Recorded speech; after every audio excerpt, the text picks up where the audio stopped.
जय बोलिए त्रिकालवर्ती त्रैलोक पूज विश्वाराध्य पंच परमेष्ठी भगवान की, अनंत सिद्ध परमेष्ठी भगवान की, वर्तमान जन शासन राष्ट्रीय वर्धमान महावीर भगवान की, परम पूज्य आचार्य भगवान श्री कुंद कुंद स्वामी मुनि महाराज की, परम पूज्य आचार्य चक्रवर्ती आचार्य श्री शांत सागर जी मुनि महाराज की, परम पूज्य सिद्धांत चक्रवर्ती आचार्य गुरुदेव श्री विद्यानंद जी महाराज की, श्रीमद जैन धर्म की,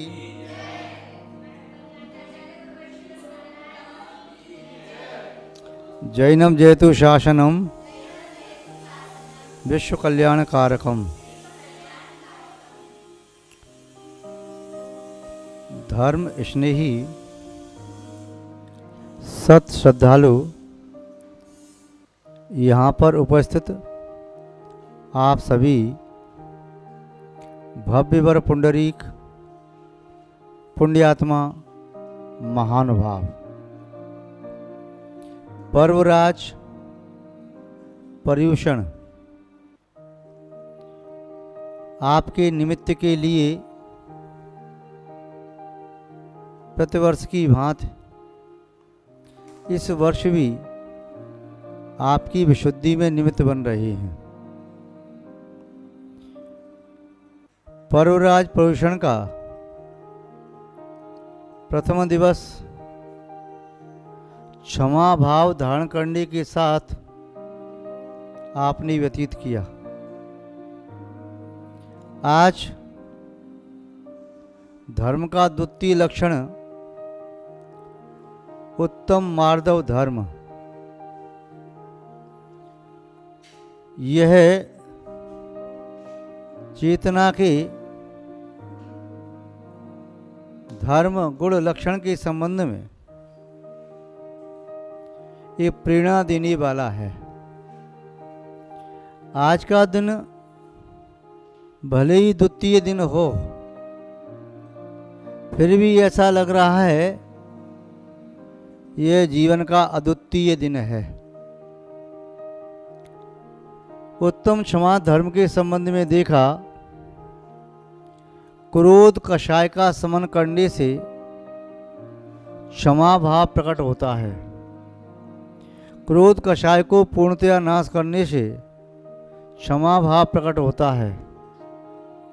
क्रोध के निमित्त मिलने पर भी क्रोध नहीं करना यह वीतरागी का लक्षण है और उनकी वह उत्कृष्ट क्षमा है। क्षमाशील पुरुषों में जब देखते हैं तो सैकड़ों हजारों महान भावों के नाम, पुरुषों के नाम, महिला रत्नों के नाम दृष्टिगोचर होते हैं। इसी तरह से मार्दव धर्म के संबंध में भी विचार करें तो उनमें भी बहुत सारे महान भावों के नाम आप और हमारे सामने प्रस्तुत हैं। हम उन नामों की चर्चा बाद में करें, पहले हम देख लेते हैं कि उत्तम मार्दव धर्म है क्या, उसका क्या स्वरूप है। वह हमारी आत्मा का स्वभाव है तो अभी तक प्रकट क्यों नहीं हुआ? ऐसा कौन सा बाधक कारण है जिसके रहते हुए हम मार्दव धर्म को प्राप्त नहीं कर पा रहे हैं? जैसे क्षमा के लिए बाधक क्रोध था, वैसे ही मार्दव के लिए बाधक अहंकार है। अहंकार कहो, मान कहो, घमंड कहो, इत्यादि शब्द लगभग एकार्थवाची हैं। अहंकार शब्द का अर्थ होता है कि वह अपने आप को सबका कर्ता मान ले। अहम शब्द का अर्थ है मैं। अहम करोतीति अहंकारा, मैं सबका करता हूँ, ये मैंने किया, ये कार्य मैंने किया, ये कार्य मैंने किया, सब कार्यों का श्रेय लेना चाहता है। कुछ लोगों की ऐसी आदत होती है, उन्हें श्रेय लेने का बहुत शौक होता है, बड़ा चाव होता है। कोई भी काम हुआ पहले जाके बता देंगे ये काम मैंने किया है, सामने वाला कुछ पूछे या न पूछे अन्य कोई साथी कुछ कहें न कहें, उसके पहले से स्वयं बता देंगे, ये काम मैंने किया, ऐसा मैंने किया, उस समय वैसा मैंने किया था, वो काम मैंने किया था, वहाँ मैंने दान दिया था, वहाँ मैंने पूजा रचाई थी, वहाँ मैंने तीर्थ यात्रा की, वहाँ मैंने उपवास किया था। कोई भी उपलब्धि है उसे छुपाने की क्षमता उनके अंदर नहीं है। वे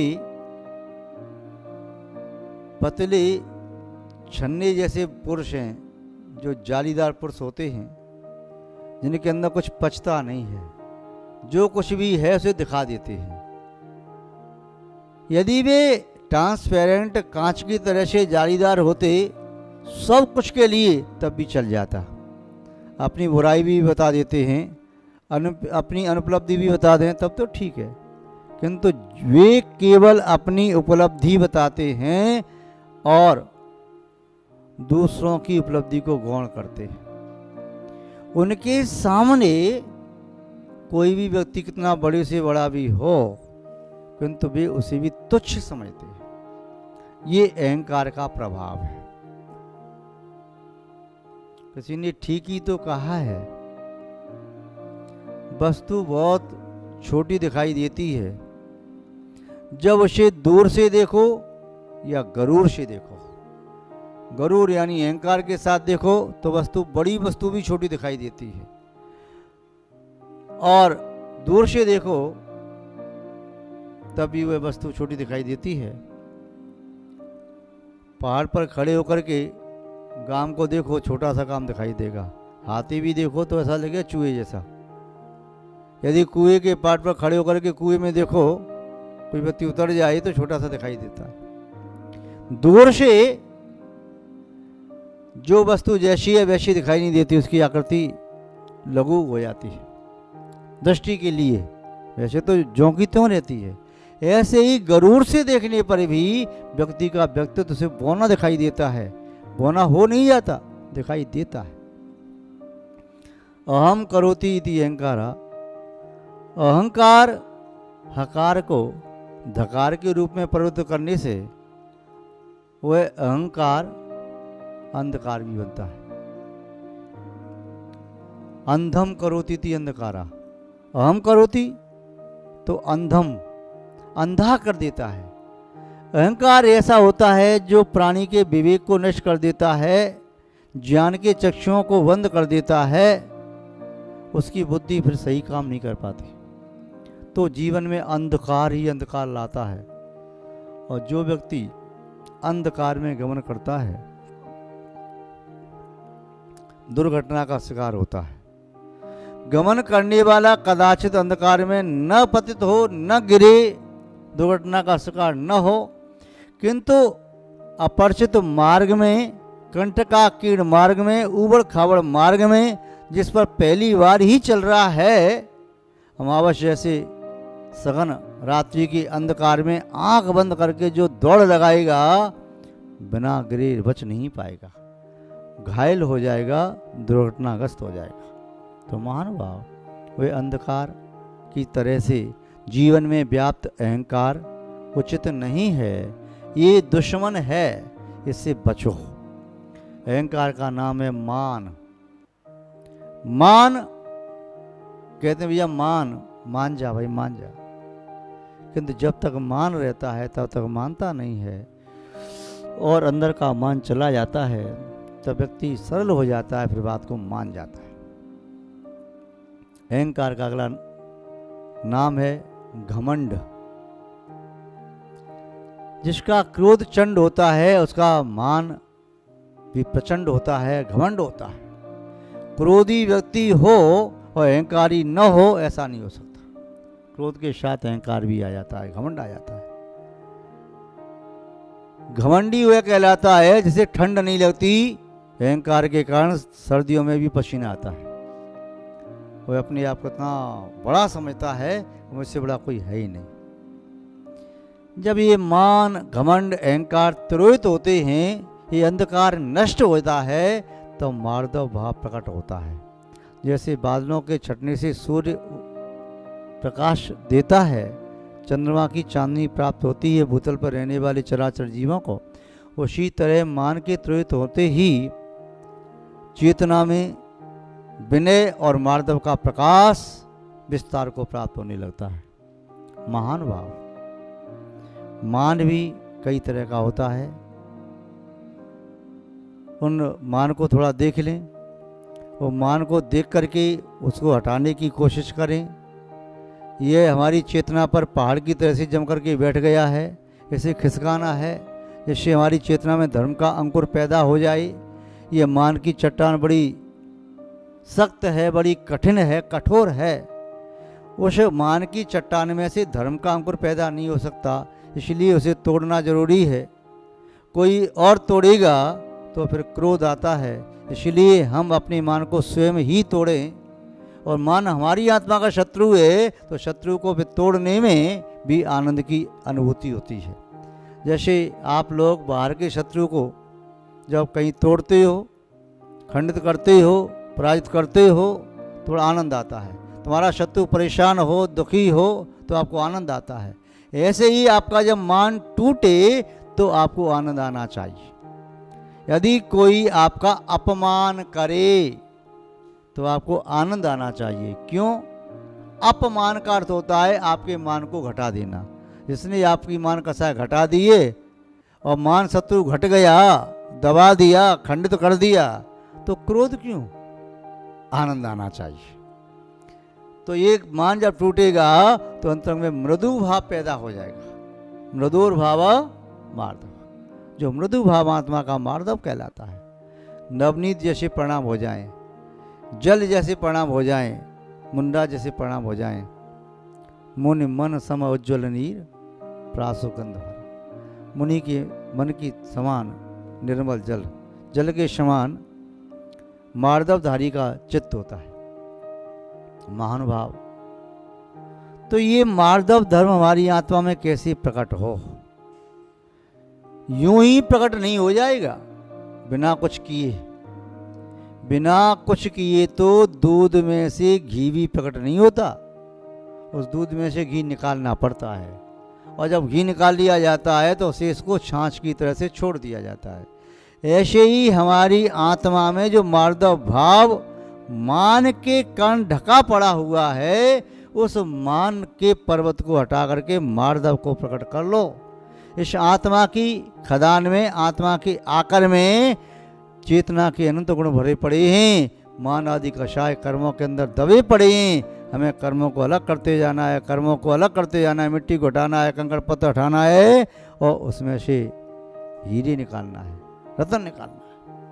तो 8 प्रकार का मान मुख्य रूप से आचार्य समन्वय स्वामी ने कहा।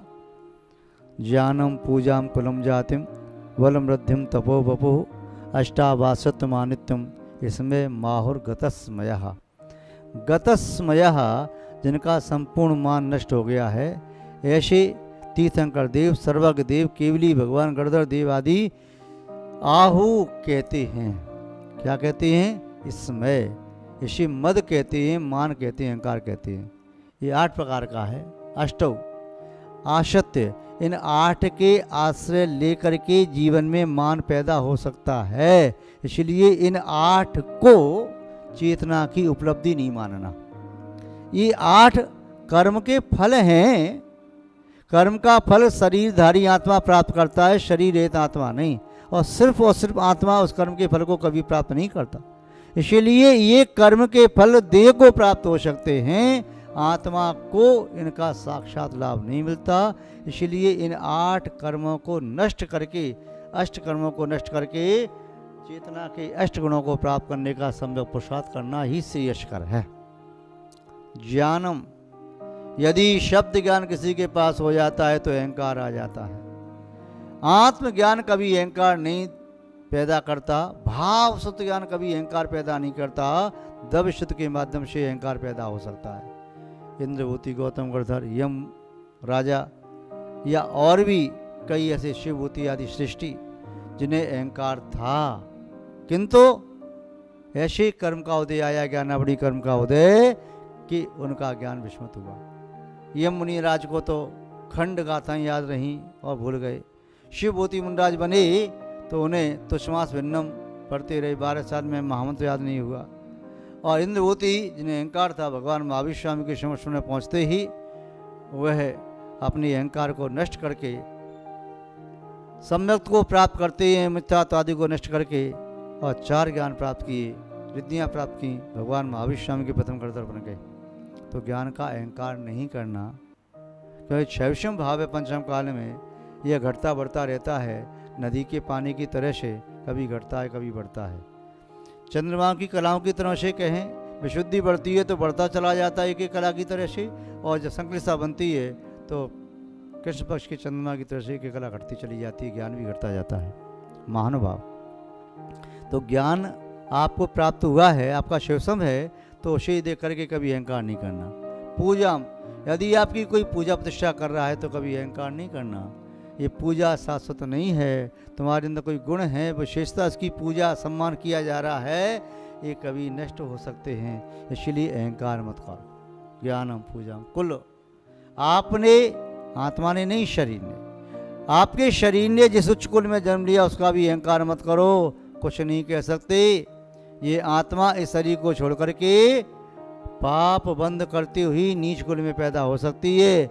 एक शुद्ध कुल में पैदा हुआ, उच्च कुल में पैदा हुआ राजा भी विष्ठा का कीड़ा बन सकता है। देव अवस्था में पैदा हुआ वह देव कुत्ते की योनि में जा सकता है। तो महानुभाव, ऐसे अहंकार नहीं करना। ज्ञानम पूजाम कुलम जातिम, वल, कुल का जाति का भी नहीं करना कि मेरी उच्च जाति है।